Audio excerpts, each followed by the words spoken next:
Big boss ಅಲ್ಲಿ 2 ಗುಂಪುಗಳನ್ನು ನಾವು ಕ್ಲಿಯರ್ ಕಟ್ ಆಗಿ ನೋಡಬಹುದು.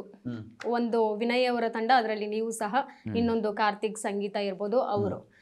ಇದರಲ್ಲಿ ವಿನಯ್ ಅವರ ಗುಂಪನ್ನ ತುಂಬಾ ಕೆಟ್ಟದಾಗಿ ನೆಗೆಟಿವ್ ಆಗಿ ಶೇಡ್ ಆಗ್ತಾ ಇದ್ದಾರೆ ಅಂತ ಅನ್ಸುತ್ತೆ ಹೊರಗಿನ ಜನಕ್ಕೆ. ಯಾಕಿರಬಹುದು?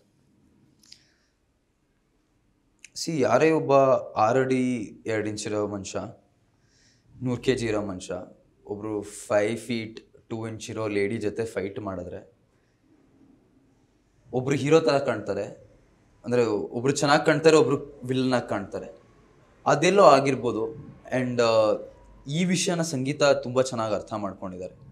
ನಾನು ಹೇಳಿದ್ದೀನಿ ವಿನಯ್ ಅವ್ರಿಗೆ, ಬ್ರೋ ಸ್ಟಾಪ್ ಇಟ್, ಫೈಟ್ಸ್ ಮಾಡೋದ್ರಿಂದ ನೀವೇ ಕೆಟ್ಟದಾಗ ಕಾಣೋದು, ಸಂಗೀತ ಜೊತೆ ಫೈಟ್ ಮಾಡಬೇಡಿ ಅಂತ.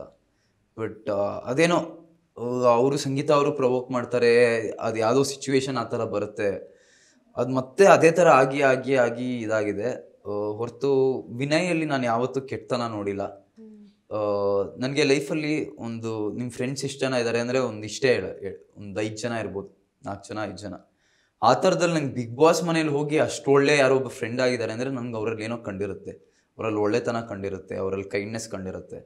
ಆಮೇಲೆ ನಾನು ನೋಡಿರೋ ವಿನಯೇ ಬೇರೆ, ಇಲ್ಲಿ ಹೊರಗಡೆ ಪೋಟ್ರೆ ಆಗಿರೋ ವಿನಯೇ ಬೇರೆ. ನೀವು ಹೊರಗಡೆ ಹೇಳ್ತಾ ಇದ್ದೀರಾ ಹಂಗೆ ವಿನಯ್, ನಾನು ಆ ಥರ ವಿನಯ್ ನೋಡಿದ್ದಿದ್ರೆ ನಾನು ಅವ್ರ ಜೊತೆ ಕೊನೆ ತನಕ ನಿಂತ್ಕೊಂಡಿರ್ತಾ ಇರಲಿಲ್ಲ. ನಾನು ಫಸ್ಟ್ ದಿನದಿಂದ ಕೊನೆ ದಿನದ ತನಕ ನಾನು ಫಸ್ಟ್ ಇಂಪ್ರೆಷನ್ ಬೆಸ್ಟ್ ಇಂಪ್ರೆಷನ್ ಅಂತ ಕೊಟ್ಟಿದ್ದೆ ವಿನಯ್ಗೆ. ನೋಡಿ, ಯಾರೋ ಒಬ್ಬ ತುಂಬ ಕಾನ್ಫಿಡೆಂಟ್ ಮನುಷ್ಯನ ಒಳಗೆ ಒಬ್ಬ ಇನ್ಸೆಕ್ಯೂರ್ ಮನುಷ್ಯ ಇರ್ತಾನೆ. ಒಬ್ಬ ತುಂಬ ಅಂದರೆ ಈಗ ಅಗ್ರೆಸಿವ್ ಮನುಷ್ಯನೊಳಗೆ ಒಬ್ಬ ಮೃದು ಮನುಷ್ಯ ಇರ್ತಾನೆ. ಹಂಗೆ ವಿನಯ್ ರಿಯಲ್ ಆಗಿ ಏನು ಅಂತ ನಾನು ನೋಡಿದ್ದೀನಿ, ಅದನ್ನು ನಮ್ರತಾ ನೋಡಿದ್ದಾರೆ, ಮೈಕಲ್ ನೋಡಿದ್ದಾರೆ. ಅದಕ್ಕೆ ನಾವು ಅವ್ರ ಜೊತೆ ನಿಂತಿದ್ದೀವಿ. ನಾವು ಅವರು ಸ್ಟ್ರಾಂಗ್ ಕಂಪಿಟೇಟರ್ ಅಂತ ನಿಂತಿಲ್ಲ ಅವ್ರ ಜೊತೆ, ಅವರಲ್ಲಿ ಒಳ್ಳೆತನ ನೋಡಿರೋದಕ್ಕೆ ನಿಂತಿದ್ದೀವಿ. ಆ್ಯಂಡ್ ಆ ಒಳ್ಳೆತನ ಕರ್ನಾಟಕ ಜನತೆ ಅಫ್ಕೋರ್ಸ್ ನೋಡ್ತಾರೆ. ಆ್ಯಂಡ್ ಅದು ಒಳ್ಳೆತನನ ಹೈಡ್ ಮಾಡೋಕ್ಕಾಗಲ್ಲ. ಸತ್ಯನ ನೀವು ಹೇಗೆ ಮುಚ್ಚಿಡೋಕ್ಕಾಗಲ್ವೋ, ಅದು ಒಂದಲ್ಲ ಒಂದಿನ ಹೊರಗೆ ಬರುತ್ತೆ. ಒಳ್ಳೆತನನೂ ಹಾಗೆ ಅದು ಹೊರಗೆ ಬರುತ್ತೆ. ಆ್ಯಂಡ್ ಒಳ್ಳೆತನಕ್ಕೆ ಜಯ ಆಗುತ್ತೆ. ನಮ್ರತಾ ಅವರು ಒಂದು ಆಸೆನ ಹೇಳ್ಕೊಂಡಿದ್ರು, ನಮ್ಮ ತಂಡ ಫೈನಲ್ಸ್ಗೆ ನಾವು ಬರಬೇಕು, ನಾವು ಇಷ್ಟು ಜನ ಫೈನಲ್ಸ್ ಅಲ್ಲಿ ಬರಬೇಕು, ಅದರಲ್ಲಿ 2 ಕೈಯನ್ನ ಸುದೀಪ್ ಸರ್ ಹಿಡ್ಕೊಂಡಿರ್ಬೇಕು ಅನ್ನೋಂಥದ್ದನ್ನ ಹೇಳಿದ್ರು.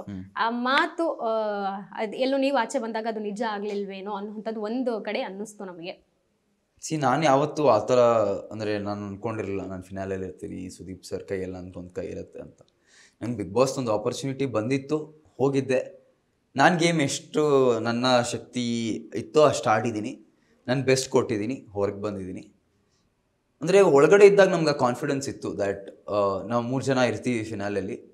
ಆ್ಯಂಡ್ ಬಿಕಾಸ್ ನಾವು ಅಂದ್ಕೊಂಡಿದ್ವಿ ನಾವು ಚೆನ್ನಾಗಿ ಆಡ್ತಾ ಇದ್ದೀವಿ, ನಾವು ಟಾಸ್ಕ್ಗಳು ಗೆಲ್ತಾ ಇದ್ದೀವಿ, ಮತ್ತೊಂದು ನಾವು ದಿನ ಇಡೀ ಆ್ಯಕ್ಟಿವ್ ಆಗಿರ್ತೀವಿ. ಅಂದರೆ ಬೇರೆಯವ್ರು ಕಂಪೇರ್ ಮಾಡಿದ್ರೆ ಕೆಲವ್ರು ಏನು ಮಾಡೋದೇ ಇಲ್ಲ, ಓತ್ಲಾ ಹೊಡ್ಕೊಂಡು ಕೂತಿರ್ತಾರೆ ದಿನ ಇಡೀ.